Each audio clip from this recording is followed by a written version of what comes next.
നമ്മൾ എന്തെങ്കിലും ഒരു പ്രൊഡക്റ്റ് വാങ്ങുന്നതിനെ കുറിച്ചിട്ട് ഫോണിൻ്റെ അടുത്ത് നിന്ന് സംസാരിച്ച് കഴിഞ്ഞാൽ പിന്നീട് ഫോൺ തുറക്കുന്ന സമയത്ത് ഗൂഗിൾ തുറക്കുമ്പോൾ യൂട്യൂബ് തുറക്കുമ്പോഴൊക്കെ അതിൻ്റെ പരസ്യങ്ങളായിരിക്കും പിന്നീട് അതിൻ്റെ റേറ്റും അതിൻ്റെ ഓഫറും കാര്യങ്ങളായിരിക്കും ഗൂഗിൾ കാണിക്കാറുള്ളത്. എന്തെങ്കിലും ഒരു കാരണം, ഒരു കാർ വാങ്ങുന്നതിനെ കുറിച്ചോ അല്ലെങ്കിൽ എന്തെങ്കിലും ഫോൺ വാങ്ങുന്നതിനെ കുറിച്ചിട്ടോ അല്ലെങ്കിൽ എന്തെങ്കിലും ചെറിയൊരു വസ്തു വാങ്ങുന്നതിനെ കുറിച്ചിട്ടൊക്കെ സംസാരിച്ച് കഴിഞ്ഞാലും ഉടനെ ഈ ഒരു പരസ്യങ്ങളൊക്കെ നമ്മുടെ മുമ്പിലേക്ക് വരും. നമ്മൾ വിചാരിക്കും ഇതെന്താ ഇങ്ങനെയെന്ന്. അല്ലേ, ലോ ഓഫ് അട്രാക്ഷൻ എന്നുള്ള സംഭവമുണ്ട്. നമ്മൾ എന്താണോ ചിന്തിക്കുന്നത് അത് നമ്മളെ ജീവിതത്തിലേക്ക് വരും. പക്ഷെ അത് ഒരു സത്യമായ തിയറിയാണ്. പക്ഷേ ഇവിടെ സംഭവിക്കുന്നത് നമ്മൾ സംസാരിക്കുന്നതെല്ലാം ഗൂഗിൾ കോപ്പി എടുക്കുന്നുണ്ട്.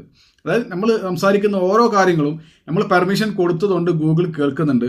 അതുകൊണ്ട് തന്നെ ആ ഒരു മാർക്കറ്റിങ്ങിന് വേണ്ടിയിട്ട് ഗൂഗിൾ ആ പരസ്യങ്ങളാണ് നമുക്ക് കാണിച്ചു തരുന്നത്. അത് ഒഴിവാക്കാനുള്ള ഒരു ഓപ്ഷൻ ഉണ്ട്. അതിനെക്കുറിച്ചാണ് ഇന്നത്തെ video.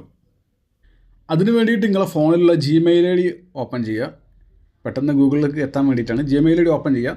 Gmail I D open ചെയ്ത് കഴിഞ്ഞാൽ ഏറ്റവും റൈറ്റ് സൈഡിൽ മുകളിൽ നമ്മളെ പ്രൊഫൈൽ പിക്ചറൊക്കെ കൊടുക്കാൻ ആഡ് ചെയ്യാൻ പറ്റുന്ന